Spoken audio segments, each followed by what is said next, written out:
like there's no tomorrow. Welcome to the BingKing podcast. What's your last name? Pitts, P-I-T-T-S. All right. Sean Twisters is my nickname. Really? Yeah. What's it from?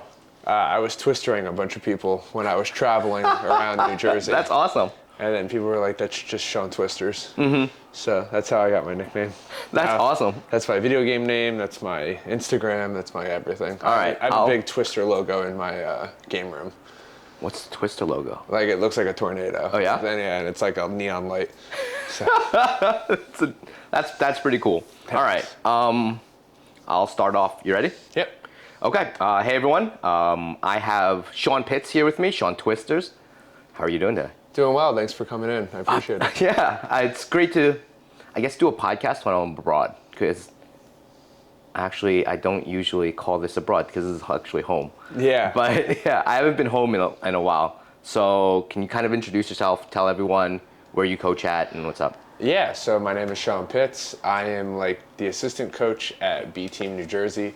We're the only B Team affiliate in the world, as of right now. As of right now, right. I've been doing jiu-jitsu for 12 years, and I've been coaching for like 5 on and off. Currently a 5-stripe brown belt, which is like a joke. You're right there, yeah. Well, it's like so you can't get 5 stripes typically. Really? Yeah, it's usually 4 stripes is the maximum amount, but there's like Andrew, instead of giving you your black belt, makes you wait longer. Right. And he just writes "you suck" on the 5th stripe and gives it to you. So I currently have a brown belt right there, actually. Right. It says "you suck" on it, and yeah, I'm right there. Almost. I mean, do you train gi at all? I did 10 years of gi training, almost exclusively. Yeah. So I've done gi for a really long time. I just quit because I started getting old, and it really is hard on your hands. I feel like a lot of my friends are the same way. Yeah. Especially the girls, they start noticing that their knuckles are just getting huge. Yeah. And they're like, why am I doing this to myself? I've been very blessed. I don't have cauliflower ear, and neither do I. I don't have the messed up knuckles yet. But I did break both my pinkies doing gi, and then I like tore a ligament in my right ring finger, and then after that, it works. It's just not. It doesn't work that well. Yeah. And after that, I was like, I'm not doing gi anymore. Yeah. I'm done. I play video games as my main hobby. Like jiu-jitsu is like my side hobby. Yeah. So like yesterday, I didn't train because I was playing games. Right. And I couldn't move my right my right ring finger, and I was like, this is getting out of hand. Yeah, but what do you use your ring finger for? Yeah, my right ring finger, I don't use it for anything. That much, my left ring finger, I use all the time. For what? For ASW. I got you. So I You play play keyboard. you play on computer. So I have to be careful. These are like, this is what I actually do. Right. So. Okay, so actually, I wanted to talk mostly about jiu-jitsu. Perfect. I've never actually done jiu-jitsu outside of China, because I started in Shanghai and kind of did all of my jiu-jitsu in Asia. So it was good to be back and trying to kind of get the feel for what it's like here, because America kind of is where the most impressive jiu-jitsu is at right now. The most forefront, I would say. Yeah, I would think the most centralized where, I mean, Texas specifically, Texas, New Jersey, and New York, and California. But like, it used to be Brazil, now it's kind of more North America based. What do you see that's kind of pushing everyone towards North America as opposed to Brazil or Europe? Well, I think what's interesting is that you're going to get like world-class grapplers everywhere now, right? Which is cool, because it's like if you look at Europe, you do have people that are killing. Like Owen Jones just won trials. Shazinski is Mateusz Shazinski, I think is how you say his name, the guy who breaks everybody with the ankle lock. Yeah. Like those guys are very, very world. I mean, they're incredible. Yeah. I've rolled with Owen, like Joseph coming out of Shanghai. Yep. Joseph, I think, is like one of the like top 3 grapplers on earth. Yeah. And I think a lot of that has to do with the access to information. But if you're looking for the hardest training possible, everybody just is in Texas, New Jersey, New York, or California. It's just they've all just congregated in this one area. Danaher has a lot to do with that, with him building the DDS and New York being such a crazy hub, and then that team shifting. But I think John put together a lot of systems, took a lot of information, and kind of made it easier to digest. Yeah. And then you just see a lot of people are just copying that format from DVDs. Yeah. And I mean, you could see it when someone has like the original DVD when they're like going through the stuff. You're like, I know where you got this. Right. And a lot of that stuff is old now. But still relevant. But, you need to know it. Yeah. And it's like, I look at that as like a knowledge check in jiu-jitsu. Like, if you can't stop that stuff, you just lose instantly to somebody who knows it. Yeah. Which is why I started doing heel hooks originally and going through that original system. But now there's like more complex stuff there, and you'll learn, you can learn a lot of really great stuff off of like Submeta is like my main training resource. That's what I probably watch Submeta. I talk about this all the time. Like 4 or 5 times a week, I'll sit down because that's like Lachlan's training program from out of Australia. And he's in my like short list of instructors that I'm like, I want to learn from him specifically. Lachlan's amazing. He's the way, amazing. Yeah, the way that he explains things and the way it's just. He also brings in other people for that. Yeah. He brings in like Olympic wrestlers for teach the wrestling. So he doesn't try to teach stuff that he's not very, very good at. But yeah, I mean his I think it's the best. If I had that when I was a white belt, I would have been able to get to where I was at purple belt in like a year and a half. I see. It's like the information is so good. Right. But I think because there's so much more information, it spreads much quicker, and you don't really need. I don't think you really need great coaching. Yeah, I don't think you do either. Yeah. I mean, again, I'm going to talk about him a lot because he's probably my favorite grappler. Like Joseph's a great example of that. He has great coaching, but like he openly admits to just stealing everyone's DVDs and then watching them. And I train with these two guys, Dean and Tom in Texas, that just watch instructionals all day. Yeah. And they like maul me. And they have 5 years less training than me, and they absolutely destroy me. And it's so annoying. Yeah, how's that feel? That feels rough. rough. They're my good friends, so I'm happy that they're so good. Right. And they help me a lot. But man, they destroy me. And I'm like, they've had really good coaching too. So it's, if you have both, it's really, really good. But you don't need it because the coaching is just right. If you have access to the internet, the coaching is just like everywhere. Yeah. I mean, my big hot take has always been, I don't think you need to go to seminars. Like I have so many friends that are like, oh, I went to this person's seminar. I went to, this really cool guy came to Shanghai and I really want to go to their seminar. And I was like, I think, one, your coach can probably teach you up to 80% of what is going to be taught there. And then the extra 20%, do you really need it? Like, is it really going to be that much more beneficial, or is this really just a photo op?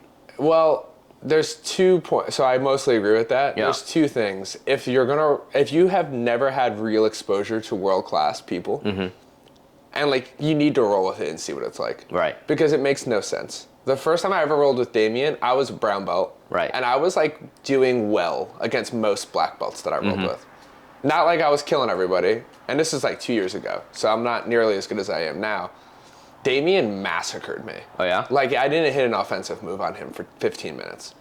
And he was just doing passing I'd never seen before, high step passing. And I mean, like, I felt embarrassed afterwards. Right. And it was so good to feel that because I could watch it and it's like, he looks like he's kind of doing stuff that I know how to do and he's about my size.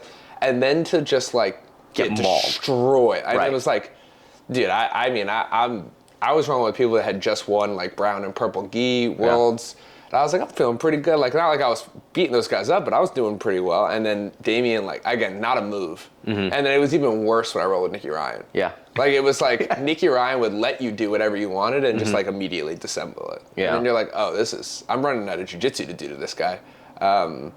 So I think that's important to know that exists. And also, like, while your instructor can show you 80%, I'm always looking for like 3% of jiu-jitsu. I know a lot of jiu-jitsu. Right. So I'm looking for like Kieran Kachuk is a B team member. Okay. Who I've never heard before. His name is Lock and Strangle on Instagram. He's unreal.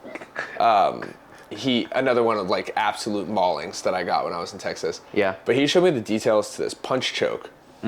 And I've learned the punch choke like 30 times. Right. And I never could do it. Because I just thought it was like a strong guy thing. Yeah. I still think it's not. I know exactly. Like, so he does this thing where no matter how hard you like bring your neck down, he can like find the bottom of your chin with the tops of his knuckles and he like lifts. Yeah. And then from there he punches from there. It's like some Bruce Lee stuff. Yeah, it's like some 1-inch punch shit. Yeah, and it is like, he put me into the shadow realm. Like there's like a spot right before I go out where I'm like, uh-oh, call it the shadow realm where everything's like dark. And he put me there almost immediately with that. And I was like, how'd you do that? Yeah. And he showed me, and it's like this thing I've learned 30 times, but he was the one that was like, this is how you do it. Right. Like, this is the detail you're missing. You're always, at the highest level, once you get really good, you're looking for like these small little things. Incremental. That make huge differences. That and like, I think a lot of instructors are just like not that good. Yeah. And like, that's not being like a dick, but like a lot. If you go to train, not around here, we're really blessed in my area. We have, I would say, like 4 or 5 schools in this area that I think teach jiu-jitsu really, really well. Yeah. But like, if you went to like the middle of the country and you're not training at like a PSF or like, you're gonna get guys that learned jiu-jitsu 15, 20 years ago. Yeah. And they're teaching jiu-jitsu from 15 or 20 years ago. Shanghai still has that. Yeah. Shanghai's got a bunch of like old Brazilians that Deep are still half. that are still doing this kind of stuff. Yeah. And it's I get like, it. you know, you can learn a lot of instructionals, but like for the most part, a lot of instructors, like, I've walked into schools where they see the B team thing on, then they, without knowing me, ask me to teach. Right. And I'm like, well, I charge for that. Right. Like, I can't do that. But yeah, so it's interesting. I think we're at an interesting time in jiu-jitsu, but I think seminars can be useful. I don't think you need to go to them all the time. And I think you need to go to seminars from technical people. Don't like, I'm not going to say any names, but like there's a lot of jiu-jitsu guys that are good because they're geared to the gills and very strong. Of course. And I'm not talking about Gordon. No, I'm not. Because Gordon is also technically sensational. Yes. But there's a lot of other guys that aren't, and they're not. You might not learn any details from them that would like transcend your game. Right. But I think as a blue belt, as a very long time blue belt, I've always been like, I don't think I need this. You might not. You know, like I'm very happy with my coach. I train at 2 places, right? I often train at 2 gyms. That's important too. Yeah. And I think that's great. And a lot of people tell you, don't train at 2 gyms. That's like, crazy. Just stay at my gym. Yeah. I'm like, That's the ego talking. Right. I train at 2 gyms, and I like the breadth of how much I can get. Like, it's also cool to have, one coach really hone in on and know you.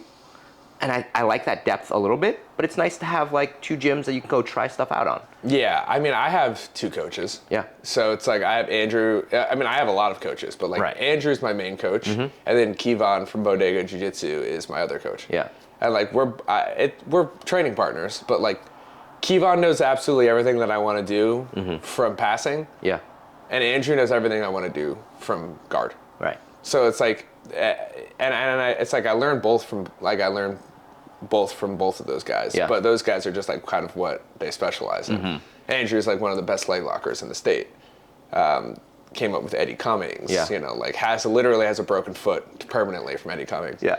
But it's the same thing. Like there's a place called Method around here, which is Nicole Matthews and Chris Might's gym, and like Nicole's ranked top 5 in the world at women's black belt. Oh yeah, you told me. Yeah. And so it's like if she's around, I'm like she can coach me. It's like these people that I trust are all around. So I think that cross training is like essential. Really I think you important. need to cross train. I think so too. If you don't cross train, you're hurting yourself like badly. I actually go a step further. I think you should do other sports. Yeah. Like I have so many friends that are just like, do you weight-lift? No. Do you do anything? Like, no, I just do jiu-jitsu. I'm like, are you sure that's good for you? Like, there's so many problems that happen into your body 5-10 years in where you're just like, everything hurts all of a sudden. Yeah. Yeah. No, I mean, that happened to me when I turned 30. I came up in that, this is so dumb, I'm going to say this and sound like an idiot. Yeah. But I came up in that, like, strength doesn't matter, don't be strong. Yep. That's the worst advice you could ever get. I agree. Strength matters a lot. Yeah. And, like, you're not going to become, as long as you have, like, 30 brain cells, you're not going to become, like, super less technical. Yeah. If you get stronger, you're just probably going to get hurt a lot less. Yeah. And I tore a muscle in my stomach, and I herniated my back. And my back's just, like, fucked forever. Yeah. Excuse my language. That's no problem. Yeah, go for it. And my doctor was like, yeah, I mean, like, you can get stronger, and it'll help. And it has. But it's never going to be 100%. It's never going to be okay again. Yeah. Yeah. I can only invert, like, very, very, very strategically. And slowly. Yeah. Yeah. Like, I can't invert under, like, weighted people. Like, if I'm getting a lot of pressure and I'm upside down, I have to go back to normal. Right. or my back will explode. Yeah. No, I have a friend. She was training over at Method Shanghai, where Joseph coaches, and someone new came into the gym. He did some flying scissor sweep, and she has a spiral fracture on her shin. I was like, why are you still training? Yeah. Like, why are you still in this incredibly painful kind of hobby that you have? And I've never understood why people get these life-changing injuries and they're like, no, I still love jiu-jitsu. I get that because I would never Yeah. quit. Why? I mean, Why are you still in it? Sunk cost? Yeah, to a degree, sunk cost has something to do with it. I've been doing this sport a long time. Yeah. But also, it's like, there's like, when people talk about why they do jiu-jitsu, Yeah. everyone's always like, oh, it's because it makes me a better person. And I'm like, I just think it's really fun. Yeah. Even when I got hurt, even when I get hurt, I still think jiu-jitsu is like objectively the most fun thing that I can legally do. Yeah. So like I play competitive video games my whole life, and this is the closest thing I can get to doing that without... To real life video games. Yeah. So it's like, Eddie Bravo calls it like simulated deathmatch. Where it's like, this is like deathmatch in real life. Yeah. And it's like kind of true. It's like, oh, I got you. Oh, you got me. And then I think it's good for me physically. I only weightlift so that I can do jiu-jitsu. Right now, it's the only reason I weightlift. I don't care about how I look. I just want to be stronger for jiu-jitsu so I don't get hurt as often. But I don't, at this point, like, unless I got paralyzed, there's nothing that would stop me from training ever again. Just because it's fun. It's just fun. I like to do it. All my friends do it. It's a healthy hobby. Is it? It's healthy mentally. Okay. It's healthy physically. As long as you're not, listen, I've got guys that have trained for 8 years that have never been hurt. They tap early. They don't have an ego. Yeah. Like, a lot of the times if you get hurt, it's your own fault. Like, not all the time. My back herniation wasn't my fault. Yeah. That was somebody being a lunatic. A jerk. Right. Yeah, and just jumping into the air trying to impress Damien. Right. Which you have to watch out for when Damien's around. People try to impress him, which won't work. He doesn't care. You should see the room he trains in. Yeah. Some guy from New Jersey is not gonna be like, oh my God, I better call Nicky Rod. Guy's a fucking genius. Yeah, this guy I've never seen anything like this. I'm like, guys, he trains with Joseph Chen and Craig Jones. I think he's seen it all. I get that. But people still do it. You know, it's really weird. No, it's an ego thing. I get that. Oh yeah. So for the most part, most of my injuries, like I got my arm popped pretty bad 2 years ago. My fault. I was being an idiot. Yeah. I was like, no, I can get out of this. And then Chris Pinho broke my arm. But like that was my fault, you know. But it is that I can get out of this mentality. Yeah. It's so addictive. Yeah. Like I enjoy that too. I'm like, no, and if the guy's nice enough and you kind of like have a friendship, they'll hold you there until you get out of it. Yeah. And those kind of friendships are amazing. That's the actual rule at B Team. Yeah. You're not allowed to finish a submission that's a joint lock. I didn't know that. Yeah, so like at B Team, it's not our rule. But at B Team in Texas, you're not supposed, especially with pros, like if you just like rip on an arm lock, you'll never train there again. Yeah. You're gone. Yeah. Because it's important to understand how to get out of that and to like work your way out of it. Not like people don't tap. If you get my arm fully extended and I can't move my body, I will just tap. Yeah. Not like I think one of the guys is gonna break it, but it's like you won. Right. You got it. Yeah. I don't care. I've gotten better about tapping as I've gotten older. When I was younger, and I see this, like I train with a couple, I'm not gonna name any names, but I train with a couple of people that you have to murder to tap. And I'm like, guys, it's not worth it. Yeah. It's a Tuesday night jiu-jitsu class. Yeah. It's not worth it. No one cares. Yeah, I didn't know that was a B Team rule. I have a friend in Shanghai, Dean, and he's right now training with Jason Rao. Amazing. Yeah. But at his gym workshop, he's like, hold the heel hook for 3 seconds. If they don't tap, just let it go. Oh, just yeah. let it go. That's the rule everywhere. I mean, that should be the rule everywhere. If you break someone with a heel hook in training, you're an asshole. Right. But it applies to all submissions. He's just like, hold the position for 3 seconds. If they really struggle, they might not know how to get out of it. And they might get out of it wrong, and they'll hurt themselves. Just hold it for 3 seconds and let go. Yeah, that's great. Just keep moving. Yeah, I mean, it's like I've let go of 100 times more heel hooks than I've hit. Yeah. Just because it's like you get the grip and you're like, yeah. All right, you don't want them. Yeah, okay. Especially when I'm traveling. When I'm traveling, I don't even really do them anymore, unless the person's huge. And then I'm like, I'm gonna go into legs and hold this guy down. It's the only thing I know that I can do. Yeah. But I try not to train with people over 200 pounds anymore ever since I hurt my back. Dude, I get that. Yeah. I think as I'm older, now I'm 38, and I don't, like, I really pick my partners. You should. Yeah, I That's look great at the advice. room and I'm just like, all right, these guys are a lot bigger than me. I'm gonna watch them roll first, and then maybe I'll be like, that's all right. You get guys like George, who Yeah. are like amazing training partners at our gym. Like Big George is like doesn't use his strength at all. Yeah. It's very, very gentle. But you get guys that aren't like that. And I mean, I'm 6'1", 100, and right now I'm 165 pounds. But Okay. I spent the majority of my career 6'1", 145 pounds. Jeez, skinny. Yeah. Yeah. Very, again, idiot. I never lifted a weight in my whole life. I'm so dumb.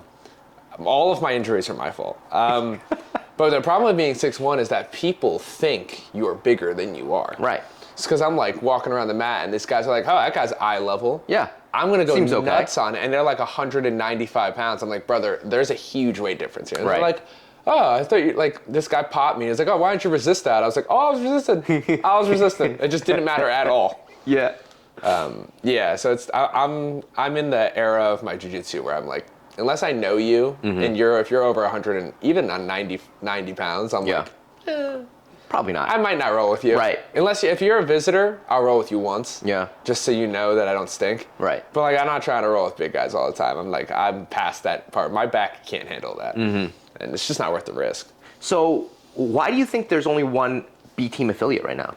I was always curious about that. I think they'll have another one soon. Okay. Like I kind of know who I think will open the next one, and Right. then I plan on opening some. Nice. After I get my black belt. Yeah. I'd like to open one in New York City eventually. I'd like to maybe open one in Nashville. So there's a couple of places that I think need jiu-jitsu like that. Yeah. Because there's just some gaps in the market that would like B Team would do really well. I think they're just slow playing it. They don't like. If you look at the 10th Planet system, Yeah. there's like 1,000 10th Planet schools. Yeah. I don't think we'll ever get to there. Uh-huh. Because I think like in order to open an affiliate, you have to have trained at Texas for a certain amount of time. Right. And trained directly under those guys.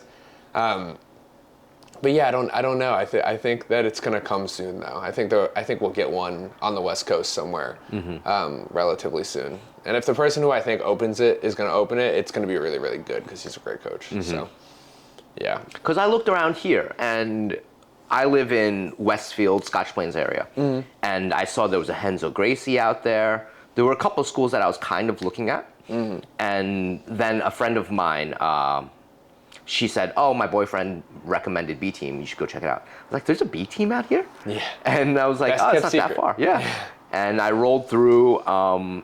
Seemed like it was a lot of fun. I had my first class with you. Seemed awesome. I don't do a lot of octopus guards, so it was cool for me to be like, "Oh, this is kind of interesting." Yeah. Hurt my back. Needed to play octopus. Right. Because I needed to do a guard where I could keep my back perfectly straight. Yeah. So that's funny. Yeah, I think I'm one of. I've never taken a class that's octopus. Other than like when I requested it from Damien. Yeah. I learned all that from either in Texas or like online. But yeah, I mean the thing is that we need to do better about getting the name out there that we exist. I've had conversations with Damien about that. Right. And we also need to have a big Craig seminar or a big Nicky Rod seminar. The problem is our gym is too small. It's and quite we small. would get a monster amount of people for Craig. We would get like hundreds of people for Craig. Same with Nicky. So even when we had the Nicky Ryan seminar, we had a ton of people. Yeah. You know, and like, which is, yeah, I think we'll keep getting bigger. You know, this gym is twice the size of our last gym. I think when we move. This is already the second location. Yeah, I think the third location will be twice as big as this. And it's like, they're just being careful. They didn't want to overspend. Yeah. But I was like, hey, once we change the name, I think it's going to be, we used to not be called B Team. Yeah. We were called All In Jiu-Jitsu. That's what the website says. Yeah. So we're working on just marketing stuff. I think that's so important. Yes. In Shanghai, everyone's 100% in on the social media aspect. Oh, yeah. Like if you don't have an account on all the platforms and you're not constantly putting out, some sort of content, no one's gonna know you. There's so many gyms around that you're just like, well, I can go to Shanghai and know, I guess Method is out there because of Joseph, but really all the other gyms are kind of the same. Like, how are you gonna put yourself out there? Yeah. So it's like, it's funny. I actually had this conversation with Damien when we were all in, and I was like, hey, crazy idea. What if we changed the name to B Team? Right. And he was like, that's a great idea. Yeah. I used to do marketing and social media stuff Right. as my old job Yeah. before I got into sales. So I was like, he was like, that's a great idea. And I think it's helped a little. We had, for a while, we were getting a new student signed up every single day. That's awesome. For like 2 months or something like that. Yeah. So it's good. We have a lot of new faces. We actually lost a lot of people recently just because people got hurt or we give a bunch of blue belts out and then people quit. That's kind of how that goes. What's that about? I'm curious to see your angle. Oh, I Because know I'm a blue belt exactly. right now. Yeah, I mean, I know exactly what it is. Oh, okay. It's black belt takes forever. So if people want. But why is it blue belt, not purple? Because blue, it should be purple because purple's cooler, but blue is the most achievable landmark. Right. You're like, I can do this sport for a year. Yeah. I can do this sport for 2 or year and a half. And then you get to say like, I'm not a white belt anymore. Right.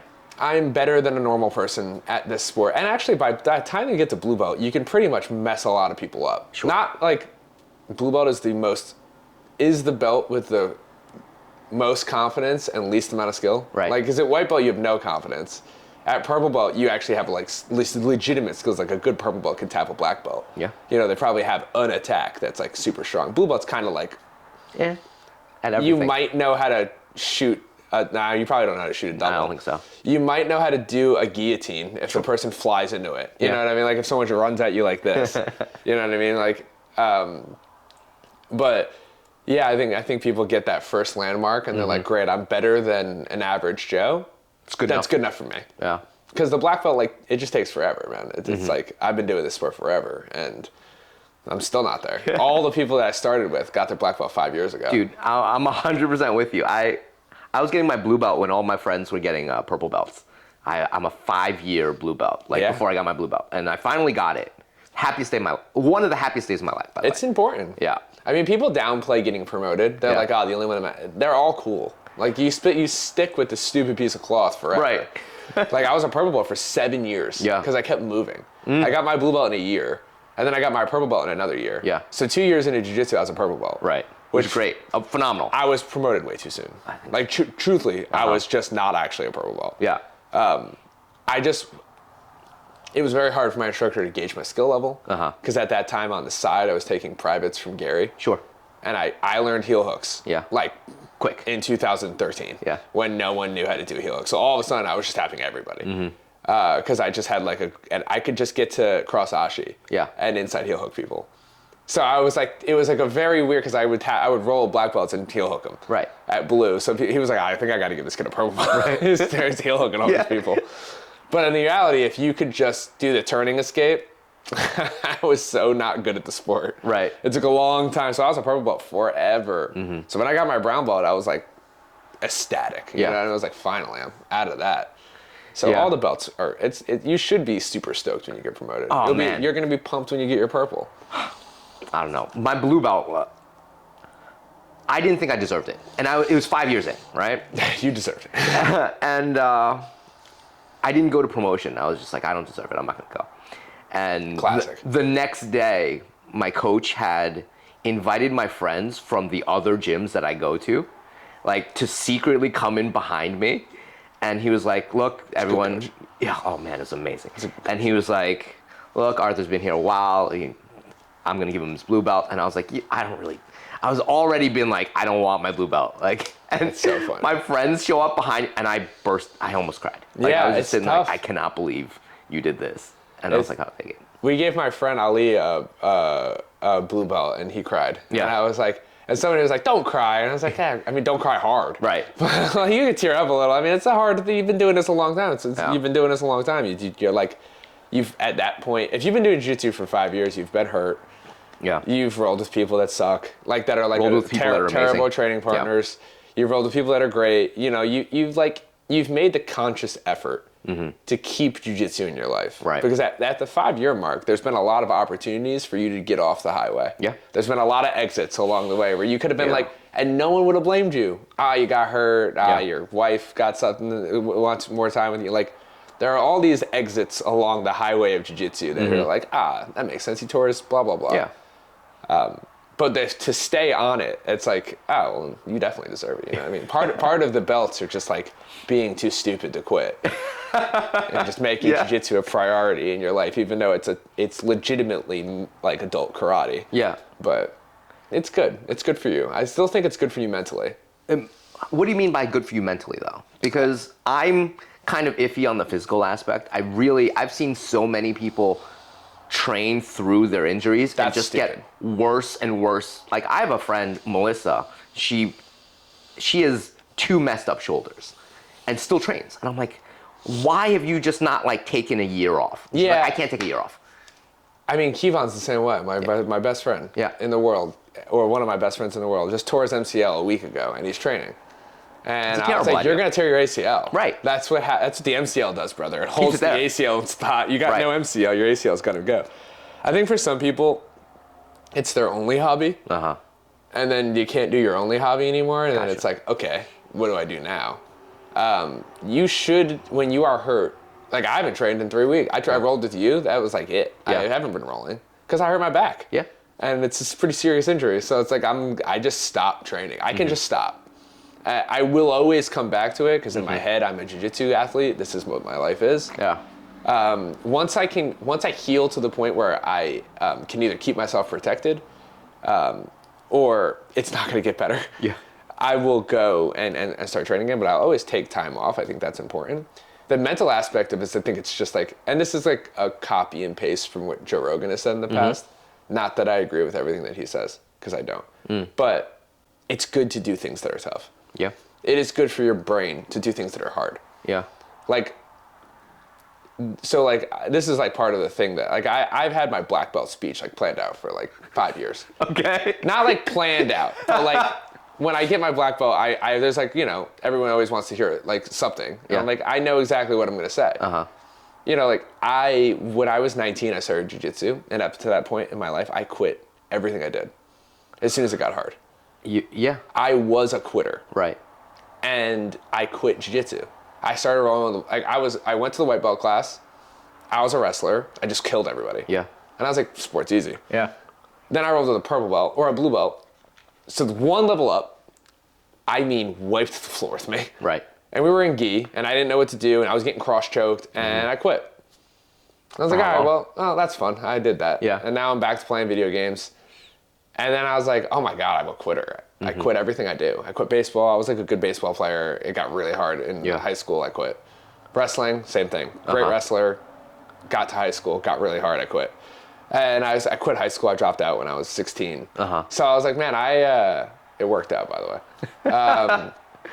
I'm a quitter. And then I was like, what's the hardest thing I could think of? And it was jiu-jitsu. And I was like, I'm just literally never going to quit this. And this is who I am now. I'm a guy who doesn't quit things.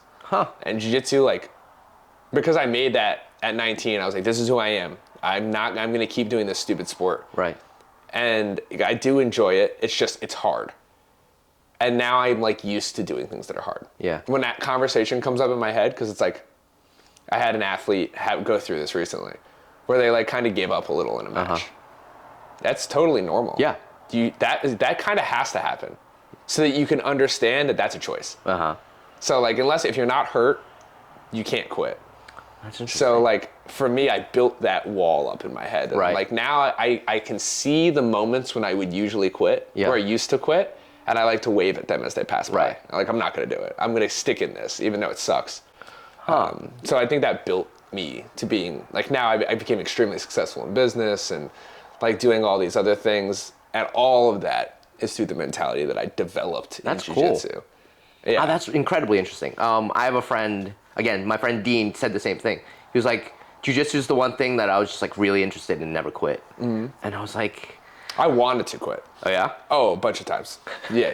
I quit at one point when I was a purple belt. Right. Well, I didn't quit. I just came couldn't. back. I couldn't train anymore. Okay. I just couldn't afford it. Oh, that's rough. Yeah, That's rough. I was living in San Francisco, so at the time the most expensive city in the country. Right. I had no money. So I was just like, oh, I'm training once every 2 or 3 weeks for free. Okay. At this academy. Yeah. And they let me train because I was good. And I was like, oh my God, I basically don't do jiu-jitsu anymore. And Right. it was like really messed me up mentally for a while. But What was that mentality then as opposed to now? I just couldn't train, and I was okay with not training because I could not figure out a way to do it. I lived super far from any of the gyms that would let me train for free. Right. I did not have money to train normally. I was making I was making basically minimum wage Yeah. living in the most expensive city in the right. country. I was making a net negative every month. And I was with me stealing all of my BART ride, like Yeah. all my train rides. Like I would jump the turnstile every Yeah. morning. And if I got caught, I would just run away Right. and then call out of work that day. I'm like, I can't get to work, sorry. Like I was so poor. Yeah. So I was like, in my head, I was like, I'm gonna come back when I can. Right. I'm gonna come back when I got money and I started making money again, I came back. But like, yeah, for like basically 2 years, I couldn't really train effectively. But I watched a lot of jiu-jitsu. I healed a lot of injuries. I had shin injuries that I was Yeah. dealing with, and like all these things that were good enough to train through, and I could be careful, all like healed completely. I was like, oh, this is amazing. Right. Now I have all this jiu-jitsu knowledge, my body works. But That's so hard. And Yeah. because I see that in so many people where they're just like, I see it almost like church, and it's kind of culty in that way, where your entire friend circle is in jiu-jitsu, and if you quit or if you just stop for a little bit, you have no social outlet, so you feel like you're ostracized. yeah. And then they're just like, I have to go back. Like there's Come no back other and don't choice. train. That's okay too. People Is it? don't. Yeah, you can come back and not train if you're hurt. Like when I'm hurt, I'm still at the gym all the time. Really? Yeah, all Just- my friends are there. Huh. I just don't bring my training gear. Yeah. Because I'll train. And I know that now. Because I would do it. I was like, I got my shorts. Right. Like, I'll just throw them on. Then all of a sudden, I'm underneath a 260-pound dude, and I'm Yeah. like in reverse De La Riva. Like, how did this happen? No, I still I pop in. Like Andrew's one of my best friends. Yeah. So it's like I see Andrew on Mondays and Fridays normally, because that's his classes. So like I still try to pop in if I'm hurt and just kind of sit down and hang out. I think as like a white belt or a blue belt, that's much harder. I think it probably is Yeah. because people are like, why aren't you training? You know, like that's a bad environment. Yeah. When someone's like there, like if they're not training, I'm like, okay. Like I don't know. Our gym is very relaxed. Yeah. Like I've noticed. Andrew doesn't even make me take class. Really? Yeah, I don't take classes anymore. Why? Because I don't learn like that. How do you learn? I learn by watching, Me too. and then I practice it on white belts. Uh-huh. So like I'll go to the live rounds. Like when you've been doing jiu-jitsu long enough, you can kind of control what happens Right. in a round with lower belts. So I'm like, oh, I'm gonna try this mount stuff today. I'm Yeah. just gonna take this person down, pass them, and mount them, and then Right. work this system. And I'll ask Andrew like very specific questions, and then I'll do it and feel it. That's why I play a lot of games in our class. Because I want to put you guys in environments that you have to do the thing I'm teaching. Right. And that you can understand where the problems are. I get that. Yeah. And I've been advocating for that for years in Shanghai, where I'm like, why do we keep teaching arm bars? Like you're just teaching slivers of this whole thing and nobody teaches concepts. Yeah. And then recently a black belt in one of the schools is like, I'm gonna do an advanced no-gi class and we only teach concepts. Whereas just like, you know how to do the arm bar. Why are we doing it this way? And the game stuff is incredible. It's huge. It's huge. And I've never understood why people don't train that way. Well, it's funny, like Kevon is probably the person spearheading games in the New Jersey area more than anybody. His school, at every level, they do not teach any moves ever. Yeah. They only show games. Right. Which I have opinions on. I don't know if that's the best way. It's gotta be a mix, I don't think. know. I agree, but also like his team won the ADCC Open a little while ago. Right. His guys are pretty good. I don't think I think he's a great coach. So I think it helps when you have a great coach. Yeah. And he's designed a lot. He's put a lot of thought into these games. Greg Souders is the person who they call it ecological learning. Right. I've heard about it. Yeah. And Greg has done a lot of really good things for the jiu-jitsu community. He's a little confrontational, so people tend to not like him? Yeah, people tend to like have a lot of opinions on him. I've met him once. He was a nice guy. Yeah. And Kevon says good things about him, so that's all good enough for me. I think the games are awesome.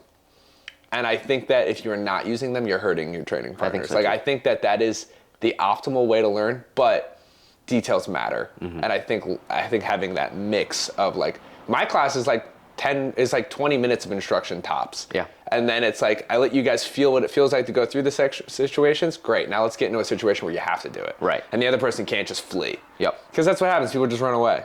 Or they try. Kevon says like people try to do too much jujitsu, and it's true because it's like I'm like, all right, guys, start in octopus. You're gonna have the beat the crossface, and I'll turn over, and like George is in cross ashi. Yeah. I'm like, how'd you get there? Yeah. What happened? He's like, oh, well, he did this, and I did. I'm like, you lost the game immediately. Right. Like, you have to play the game with the rules. I think it helps me a lot, and like Kevon designs these hyper specific classes. Like he'll look at what you're bad at.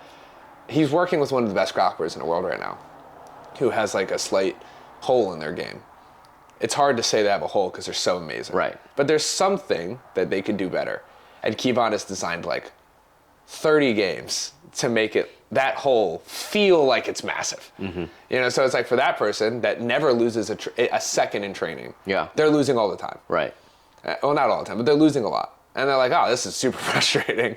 But it's like that will help them kind of plug that hole, and then they won't have those issues anymore. Yeah. But at the highest level, when you've been doing a sport and being good at it for a long time, it's weird to have a class where you're not killing everybody. Yeah. Like I can imagine. I used to tell my friend, we would be like, he was a white belt at the time, I was a brown belt. And we would drop into a lot of classes all over the city and all over New Jersey, and he'd be like, I'm a little nervous. And I'm like, I'm not. This is gonna go well. Yeah. like I get it for him. He's gonna go in a room that's like 30 people that are like all gonna be able to kill him. When you get to the higher level, you're like, that's probably not the case unless you're dropping in a B team, or like like even good gyms around here are gonna have like maybe 3 or 4 people that are gonna really beat the brakes off you at a high level. But I think the eco stuff. Sorry, I got on a tangent there, but I think the eco stuff is super super important, and I think that like concepts. Understanding why you do things is just as important as understanding how. Dude, I always use this example.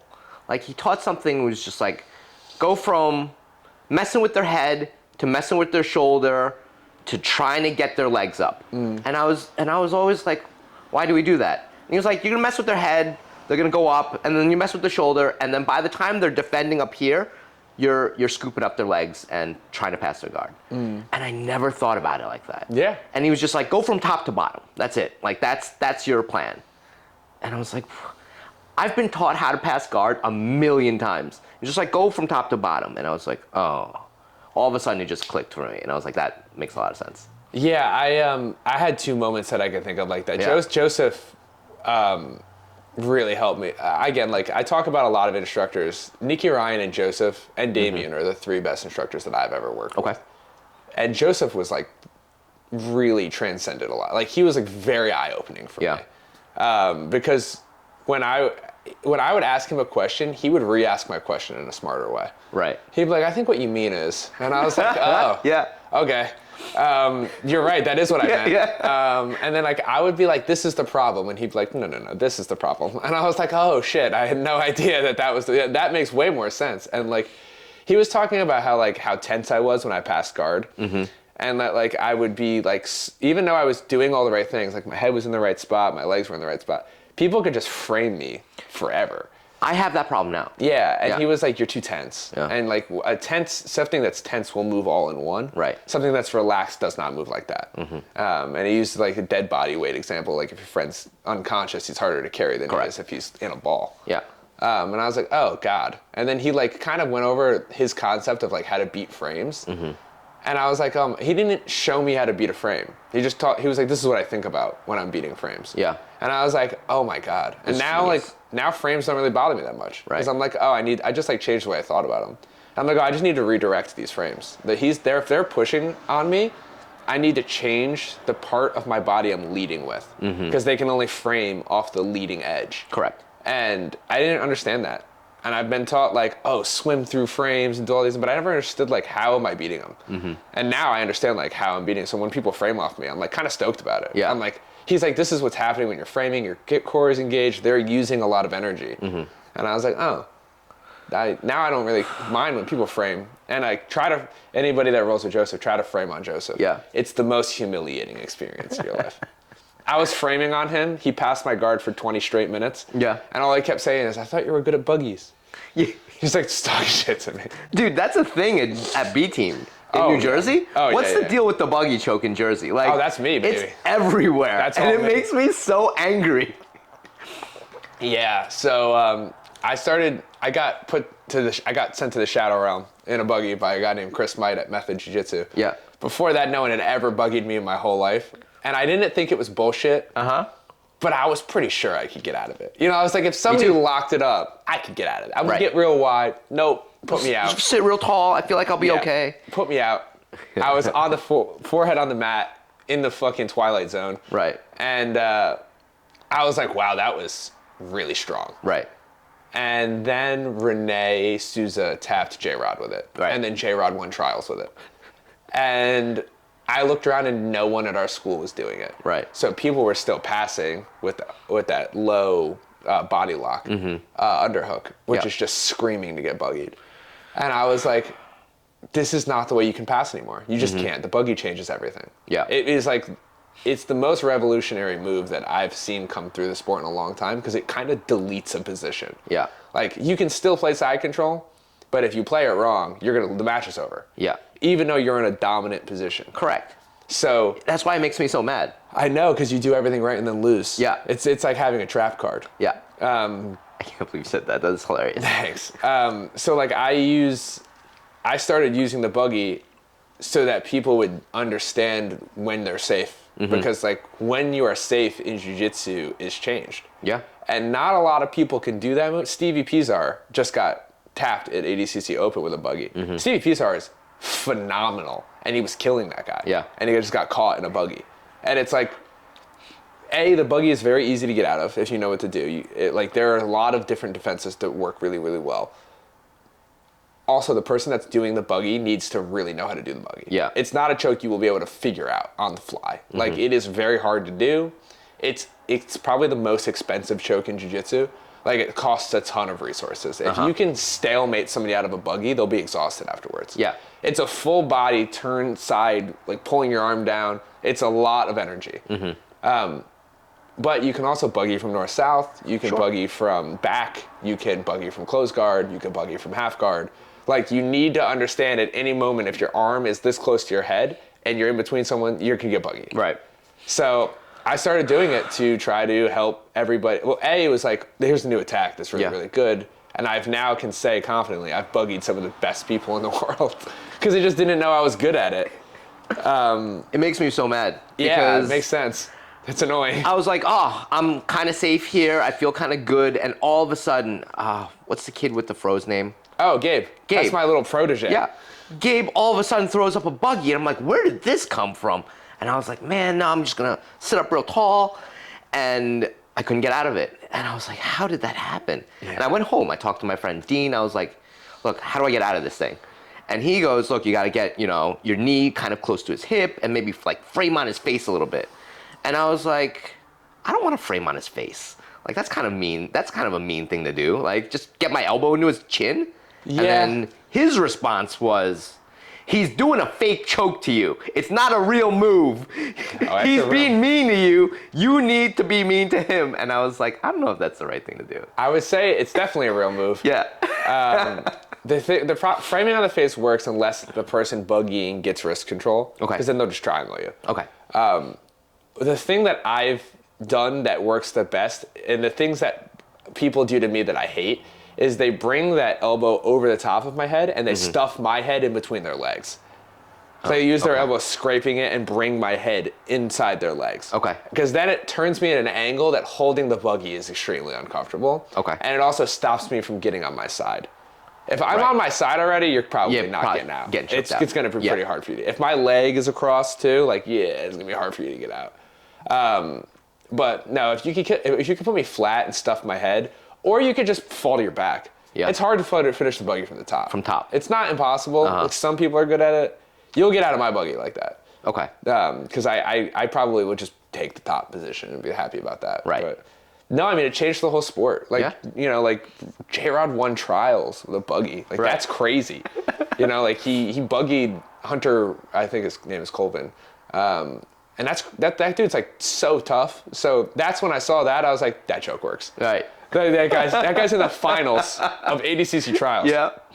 And he tapped. That must work.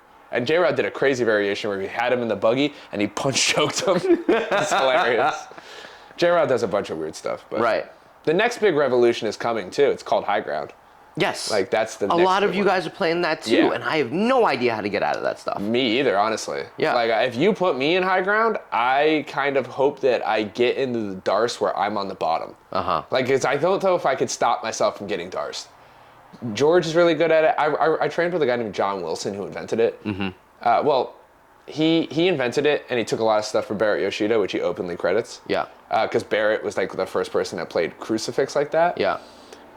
So I like crucifix a lot. Good. I could show you some cool stuff from crucifix. Yeah. I love crucifix because I feel like it's just an easy. Everyone was playing turtle for a long time. We had Prit come in a while back, and then just everyone was playing turtle, and I was like, well, crucifix is pretty easy to get in from turtle. Yeah. I'm gonna do this a lot. But then finishing from turtle or finishing from crucifix was always difficult for me. So you gotta, if you just start doing the reverse omoplata from crucifix, you'll just stab everybody. Like it's so hard to stop that move. It's insane. Yeah. Okay. It's also just like you have to be careful because it's totally a shoulder destroyer. Right. I know. People don't understand the kind of leverage that you have in there. You're Kimuraing with your legs. Right. You just kick your legs and that person's arm's gonna spin around. So you gotta be careful. But John Wilson did it in the first round of ADCC trials and hit it. And he's like got the weirdest game. People think my jiu-jitsu is weird. That dude's jiu-jitsu is weird. Right. Like in an awesome way. Where you're like, I don't know where I am, and then you're darced. You're like, I don't know where I am, and then you're triangled. Yeah. I use high ground a lot to get to the Yoko Sankaku, so like side triangle. And it's just a double chest wrap, and then you fall to your side, and then you get inside their biceps. Yeah. And then from there, you're upside down. But I'm like lost. You have no idea what's going on. no idea I've what's tapped, going on. like I've gotten tapped by that and been like, I thought I was safe. Like Yeah. I'm like wide, I'm like, I'm cool, and then I'm like darced. Yeah. I'm like, oh, I'm gonna spin away, darced. Like Damien got tapped with it by John. So it's like Damien never gets tapped. Right. Well, he gets tapped, but it's hard. And he got caught with that and got tapped on camera. So it's like that's a crazy move if it worked on. That's when I started paying attention to it. Right. Worked on Damien. Now I'm like, good enough for me. I want to tap Damien one day. Is that how you think of jiu-jitsu? You're just like, oh, that works on the highest level people.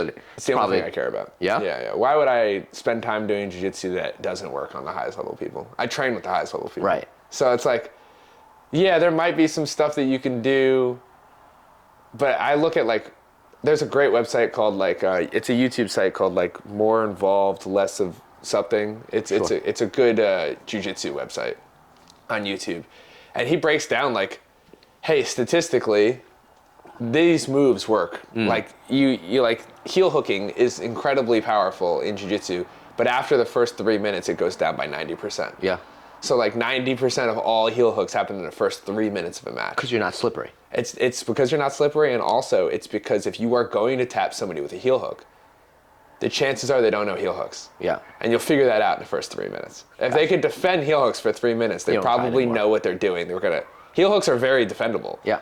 But most people just don't know how to do it.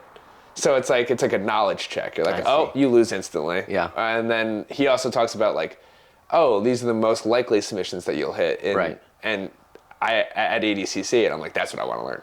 I want even like stuff like the guillotine, not super high percentage at the highest level. It's a lot of good answers to it. Yeah. Some people are good enough to do it, but yeah, I take all that stuff into account. I think you got to know a little bit of everything, but like the stuff that I hyper focus like has to be working on the best guys. Right. That bothers me because I play a game. I'm sure you know it. I play Magic the Gathering. Oh, cool. And I think a lot of the statistics have ruined Magic the Gathering. I think that everyone now just plays the most optimized version. Yeah, the meta. And they're just like, there's much less creativity now because everyone's just like, well, I'm just going to optimize to, these 3 moves and be okay. I'm like, but that kind of ruins Magic. Like, it was always fun when you brought something that no one's ever seen before, and your deck, because there was no internet, you were like, oh my god, you can do that. And now that there's the internet and everyone just kind of min-maxes everything, you end up in like a situation where everyone's game kind of looks similar, and you're just like, oh, this is not fun. I think that's definitely, that happens a little bit in jiu-jitsu, but because of the way body types are, and because, so like I have like my theory of jiu-jitsu is that I'm either better than you, or I'm trickier than you. Right, I can buy that. I'm either like, I'm gonna come in, pull the ashi, go through my leg locking sequence and leg lock you, or triangle you. Or this isn't going to go well, and I got to make it weird. Right. Like, I got to get into a position that you just don't do. And, like, I have those tricks. In case, like, high ground is a trick, buggies are a trick. Yeah. If I'm in the gi, I play a ton of lapel and worm guard, like a bunch of weird stuff that, like, is more common now. But, like, again, you better know it, or you're going to lose. So I think that it's important to have, like, those, like, tricks up your sleeve. Like, you can't just be like, I pass guard, and then that is it. Like, I can get to an underhook pass, and that's my whole life. And then it's like someone shuts that down, you're like... This game over. I don't know what to do. Me, I'm like, all right, let's get weird. I'm going to start diving on stuff, and then, like, I'm pretty confident of escaping bad positions. Like, if I can get to, like, I have really good leg entries from bottom mount. Like, and it works on a lot of people, and it works on really good people where I can get them a little over my head and invert. I can't probably do that as well with my back now, but like, I can still do it. So if I can't get anything, I'm like, and I'm losing already, I'm like, all right, time to, like, let him mount me, and hopefully I can get out. And if I can't, like, I can kip out in the legs or something like that. So I think it's like, I have both of those, and I think you need that. But yeah, for the most part, if I'm not seeing, like, you see a lot of Instagram moves that I look at and I'm like, that would never work on a guy who knows what he's doing. Right. And you need to know when you're practicing stuff that's kind of fake. Yeah. But the fake stuff's the fun stuff. Oh, it definitely is. Like, I love doing dumb shit. Yeah. I have a friend, Matt. He just got his brown belt. And we have matches where he's like, oh, Instagram moves only. Yeah. Like, those are the only moves you're allowed to use this entire round. I'm like, you got it. I mean, I have a video on my phone, on my Instagram of me exorcisting somebody. Like, that move would not work on a person that knows what's up. Is that a 10th Planet thing? No, it's a Declan Moody thing. Like, he does this thing where he grapevines your legs from top mount, and then stands up.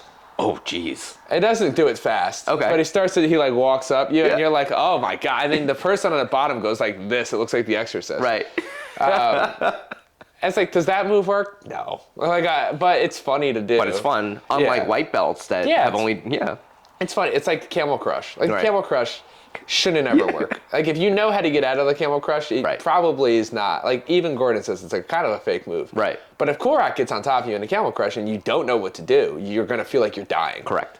So it's like, is that a fake move? You know, like... Depends how strong the guy is. Like, I've tapped to it. Yeah. Like, Chris might, because Chris might catches me in all the weird stuff. Yeah.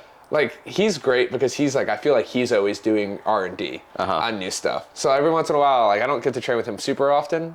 I train with his girlfriend more, but like, I'll run into Chris, I'm like, what's he doing to people? Yeah. I'm like, oh, interesting. Maybe I'll go see if that's working in 2 months for him. Right. And if it is, like, that's like I said, yeah, I'll maybe start incorporating that. But yeah, I think it's weird because every time I'm like, all right, this is it. We've seen everything. Yeah. New stuff happens. Like, correct. After Berimbolo, it was legs. Yeah. And then it was wrestling up. Got like really popular, which I hated. Judo's kind of popular now. Judo's pretty popular right now. I think a lot of people got back injuries and don't want to shoot. Yep. So a lot of people are doing judo. And now it's high ground. And I think you're going to see, like, J-Rod's going to tap someone really good with high ground. He's amazing at it. I think J-Rod's going to tap someone really good with high ground soon. Yeah. And it's going to give it even more. Because, like, a lot of the B-team guys, we know it. And we know of it because of Grimy. A lot of Grimy guys know it. But, like, there's, like, that's a bubble. I think the larger jiu-jitsu world will see it. I think J-Rod's going to tap some people. Or John's going to tap some people that are, like, really good with it. Yeah. And I think that's how cool moves get out. And I mean, I love people that are just always innovating weird shit. Yeah. And the weird shit becomes normal shit after a while. Yeah, I think John's the king of it right now. Yeah. Like, he's just doing weird shit all the time. And it's like, again, rolling with him makes no sense. And then you lose. Yeah. You're like, I thought this was kind of going different. And then he just does a bunch of weird. And then J-Rod, who is also like this freak of nature athletically, just an absolute freak of nature. Until you stand next to J-Rod, you don't realize, like, his arms go down to like his feet. He's got 190 pounds of just like pure muscle and hyper flexible, super fast. It's like, then he starts doing all this weird stuff and you're like, all right, well, I don't know what the fuck's going on. I mean, I had a friend that said she met Mikey Musumeci the other, and she was like, his arms are so long. Yeah. His legs are so short and his arms are so long. And I was like, oh, well, everyone's kind of a freak. Like, once you get to the highest level, kind of have to be a little bit of freaky to, like, yeah, your attributes really matter at that. You know, it's like, and that's like Heisem's enormous. Like Yeah. a lot of people just have like these Yeah. crazy proportions where you're like, how can you like, yeah, so Yada Marco like he was in cross ashi and he darced the guy. I think the Rotolos have done that wild. too. Yeah. I think that George told me that, and it's like, yeah, it makes sense. They got long arms. Yeah. And it's hard to game plan for that. It's like, Right. I'm super flexible. So like, if I know someone's going to fight somebody who's super flexible, even if I might not be as good as that person, you might want to get some rounds in with me just so you know, like what the limits the are. Sao Paulo pass is a gi pass typically, where the person like is in closed guard and they drop their hip. Yeah. And I went to a school and that was like their thing. Okay. And I just go plotted everybody. And Oh, like that works, right? I get and that. they were like, oh, I don't know. I don't know this move. Yeah, and I was like, yeah, that's crazy, right? Because no one here could probably do it, Yeah. but I could do it. So you guys got to know that this is kind of a thing. It's the same thing if you body lock me. I can go-go you usually. If you don't let go of the body lock, the go-go plata is there. And I know it works because I'm not going to say who, but I hit it, didn't submit him, but I hit it on this guy who's really, really good. Yeah. He immediately rolled up and I got on top position and I was like, hell yeah. And Yeah. then he swept me instantly and mauled me for Right. 10 minutes. I hit one move on him. I was like, but I was like, oh, that must really work. Right. And then he made an adjustment that made it so it didn't work. He like just brought his head directly under my chin. And then I was like, oh, this is the fight. Now Right. I know where the fight is. I can't let him do that. So the next time we roll, I like palmed his face. Yeah. Like the top of his head so he couldn't bring his head up. And then it's kind of a fight from there. And, but like he doesn't have to deal with that normally because people usually aren't that flexible. When did you get the ability to be like, to think in the moment during jiu-jitsu? Because I didn't get that until late. Like I got my blue belt, and after my blue belt, I was like, oh, I can kind of figure shit out as I'm going. And this is not just like muscle memory. It's not just like doing whatever you can and like muscling your way out. Yeah, so I think because of the way that I learn, so I've always been this like guy who doesn't really take class that seriously. Yeah, me neither. I come into class with things in my head I want to learn. That I've been learning on the side and watching a lot of instructionals and like kind of, so like I was on the instructional wave like way early. Yeah. Like before BJJ Fanatics was a thing, Yeah. I was watching DVDs. Gotcha. I was really big into mastering the system, which is like Eddie Bravo's stuff. I was a huge Eddie Bravo guy early on because of my flexibility. I looked at people, like I've always like, who can do things that I can do? Yeah. Eddie Bravo can do things that I can do. Cool, let me learn the stuff that he knows. And because I was always big on like self-teaching jujitsu, Yeah. most of my jujitsu until I met Andrew was self-taught. Like the vast majority of it was I learned on the internet. I would just go to gyms, take the class, and then practice my own stuff. Right. I think because of that, I was able to think in the moment very early on. Like when I was a blue belt, I'd be like, why is this not working? Yeah. This is supposed to work. Yeah. And then I would look at like, what's the reaction that they're having that's causing me to not, like I'm supposed to be able to bring my leg over here, why can't I? And it's like, he's too tall. And then I would like look up the reaction like, okay, this is like, you know, this is the reaction I'm getting. And then it's like, okay, well then I need to break his posture somehow. And that's why I was like, I've always tried to learn things conceptually, learn the why. Like if I tell you in a triangle to bring the arm across, you don't know why I want to do that. Right. You'll never really be able to troubleshoot it for yourself. So I'm always like, this is why we do things. Yeah. And since I learned like that, I think I was able to think in the moment a lot more effectively. I can't always do it. Yeah. But I think, especially since I started working with Damien's amazing at this. And so is Joseph. Joseph, those guys were like, oh, they're big on why. They're big on concepts. And that changed jiu-jitsu for me, like, a ton, being like really having access to Damien regularly and being like, hey, how do you, and he's like, oh, here's the issue. Like instead of telling you the answer, they tell you the issue, which is, I mean, like life-changing. Yeah. Where I'm like, oh, I can't do this move. And he's like, you can't do this move because of this. And this is how you stop that. But this is the issue. You need to understand why. I see. Yeah. I mean, I try to do that as much as when I roll. Like, I shot a high crotch in on, I forget who. I think it was Lewis. And I shot it, and he guillotined me immediately. And I was like, where was my head when you guillotined me? And he was just like, no, I think you had your head down. Because I swore my head was like up. And he was like, no, your head was too low. And it was right in my arm. And it was just good to like ask those questions like immediately after. Like, how'd you get that? it doesn't make sense to me because I thought my head was in the right position. Yeah. I mean, that happened when I first came to B team and rolled with Andrew. Yeah. I'm a brown belt at the time. I'm known in my group of friends and like in the places I trained in California as a good leg locker. Yeah. At Andrew, he'll hook me in 15 seconds. Jeez. And I'm not kidding. I looked at the clock and 15 seconds had gone by. He Kani Basami'd me in a cross ashi and immediately he hooked me. And then I was like, okay, don't let that happen. Right. Led with the other leg, pulled me in a straight ashi, outside heel hooked me. Yeah. And then I was like, oh my God, I don't know how to get out of heel hooks because no one has ever done them back to me. I was like, Right. is this what I've been doing to people? Because this sucks. And then Andrew would have me sit in them after he tapped me and then work out of them. Right. And then like explain to me, this is what is keeping you safe. This is the issue. This is the issue. Like this leg position's an issue. This is how you deal with this leg position. And now I like never get leg locked. Yeah. It's like very rare. I mean like Pizarre can leg lock me around here and like someone like Nicole and like some other people and Andrew obviously can still.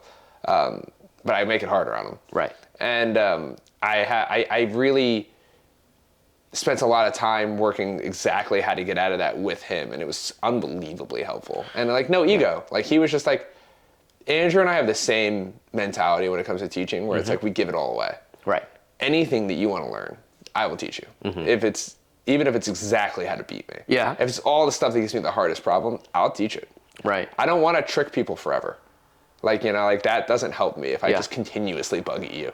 That's not super helpful for Yeah. me. It'd be better if you just got out of it. But yeah. No, I think that's one of the biggest problems when you become an instructor, I think. Like, unless you have a couple of people that are a lot better than you with you all the time, you kind of run out of, like, good training partners. And then you have to go out and, like, go to seminars or find them at, you know, in Texas. Like, it's just so much harder because you're just mollywhopping everyone. And then you don't really improve as fast. Yeah, you got to build your training partners. Yep. And I think that if you're doing jiu-jitsu right, you don't need super high quality training partners to get better. Like, Someone else said that to me too. I don't know if I buy that. I think that if you're doing it, like, don't get me wrong, it's important to have sometimes. Yeah. Like, if you trained super hard with super good guys twice a week or 3 times a week, Right. that would be more than enough. Yeah. And if you spent the other days killing blue belts, but doing it in a way where you're always sharpening the stuff that's dullest, Right. then it's like, because it's like, I'm not a brown belt in every section of my game. It's impossible. It's I mean, so, it takes a long time. eventually I will be, but Yeah. like my passing is not that good. But I know I can get on top. So I'll sweep someone who I'm better than and then back all the way up and reset the match. Yeah. Starting with me on top if they don't want to just concede. Right. Because I don't want to do takedowns. That's a whole other conversation. Yeah. But it's just the most dangerous part of the sport. So if I'm just constantly working the stuff on my game that's like blue belt level, Yeah. we're going to have a pretty competitive role. Correct. Until you get back to the stuff I'm really good at. And then it's like, okay, well now the match might end immediately. But if I just make a conscious effort to never do that, to never go into the stuff, like if I don't let my ego win, and I'm okay with being like, this is really frustrating, but I was rolling with Lewis, who's like, Lewis has been training like under me for a long time and under Andrew for a long time. Lewis knows kind of all my stuff. And I could not pass his guard for like 2 months. Yeah. And it was really starting to upset me. And I was proud of him. Great, good job. Keeping knees to chest, doing all the stuff. Right. But as a guy who was like pushing to get his black belt, I was like, this white belt, Yeah. I can't pass his grade. It's flexible. Yeah. And I went to Kevon and I kind of talked to him about it. And now I can pass him no problem. But like, Kevon's like, you got to stick with it. Yeah. And he showed me some stuff the way because Kevon came through and passed him like 100 times. He's an amazing passer. And then he was like, hey, this is kind of like what's working for me. And then I was kind of watching him pass, and that now I can do it. But like, I didn't just like pull guard on Lewis and start leg locking him. Right. Because I was losing. Like, it's like, I mean, there are matches that he would have beat me on advantages because I couldn't pass, or on point. He was like, he swept me before. So it's like, yeah, it's annoying. Yeah. But this is making me better, and I know this is making me better. And I have to not just get so caught up in the fact that I can kick people's ass in these other areas that I like let it fool me into thinking I'm that guy. Because what if I go into a tournament and someone pulls? Yeah. I get And that. I can't get them on top of me. I might lose because I can't, like, what, I have no game from here at all? This is humiliating. As a brown belt. Yeah, as a brown belt. You know, it's like, Damien told me I wasn't gonna get my black belt until I could pass the guard. Yeah. Because I would get into these deep leg entanglements where they were screaming for me to come up. And I'm like, I don't want to come up. Yeah, no. I'm really comfortable here. I'm fine, thanks. Right. Like, I'll just keep trying this thing that's not working for 10 minutes. You know, like, it's like, he was like, you got to chase the back from there. I used to not be able to, even 2 years ago, I couldn't finish people when I'd get to their back. I just couldn't do it. It was so hard. Now, no problem. Right. If I get to your back, I'm choking you. Yeah. But like, again, I worked, like, I would get to the back and I would sit on the back and I would just like not submit people until I worked with some people and got some good advice, and then I was like, oh, okay, now I know how to do it. I'm having that problem right now. Yeah, I could help. Yeah. I'm having that problem right now. I watched Joseph show Nick Mattia, who is like the next thing coming out of B team. People don't realize it. Nick Mattia is gonna kill. I mean, he's gonna probably. I would put money that he medals at trials. Maybe not this trials, but like the next trials, 100%. I would put my bank account that he medals at trials. He's so good, it's crazy. He rolls in a very competitive weight class, but he's not only good, he's one of those guys that's like, I see him every 2 months. Yeah. And he's like way better. Right. Like not just kind of way better. But Joseph was going over this like face pommel and like tricep control from the back, and it was like a light bulb moment. It's like you like I was saying before, you're always searching. Like I'm always searching for that 2% of jiu-jitsu. Yeah. That was like 2% right there. I was like, oh, this is like crazy stuff. This is so useful. How long are you here for? Tonight might be my last workout. Okay, are you training tonight? Yeah, I'll show back stuff tonight. Okay. I'll go over it. Cool. Yeah, it was really, really helpful. So like, I gotta use those I have to play the stuff I'm bad at. Right. And if you do that long enough, it just makes you better and better and better. Yeah. And then you have to teach your training partners. Like, Joseph has a big thing where he talks about like talking to your training partners after your training sessions. Yep. It's huge. Yeah. I do that as much as possible. Because I'm going to tell you everything you need to know to get out of stuff. Right. If I'm just heel hooking you, and I'm not telling you how to get out, I'm being a bad training partner. I'm just like, yeah, suck it, nerd. I don't know what to tell you. I'm just the best. Like no, I got to show you how to heel slip and do all these things, because then it makes it harder for me. Right. And then you improve. Yeah, and then you specialize in beating my game. Yeah. The best example is if Castro's there tonight, watch me roll with Castro. Castro's a blue belt. I have such a hard time rolling with him. Oh, yeah. Because he knows, he's taken almost every one of my classes since I started teaching. Right. Kid knows everything I know. I feel like I can't trick him. He just knows everything what I'm doing. He took my back and choked me a couple of weeks ago. It's like, which is not a fun experience for me. I was very proud of him, but inside I was like, how could you let that happen? Again, I'm always proud of like my guys. Of course. But at the same time, in my head, I'm like, you can't lead that out. No. Like, come on. I will never I don't let people submit me. I let people get into the position. Right. But if you submit me, it's legitimate. Okay. Like, I won't let you tap me. I think that's the best way to do it, so that people always know it's real. I might let you get all the way into the arm lock, but I'm not going to give you the arm lock. Right. Like, I'm going to try to get out of it. Same thing with back. I'll let people take my back. Okay. But I'm fighting to get out of it. Right. If you sub me, it's real.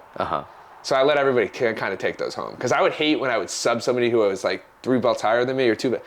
And then they would kind of play it off like, I let you sub me. Right. And I'm like, oh, that sucks.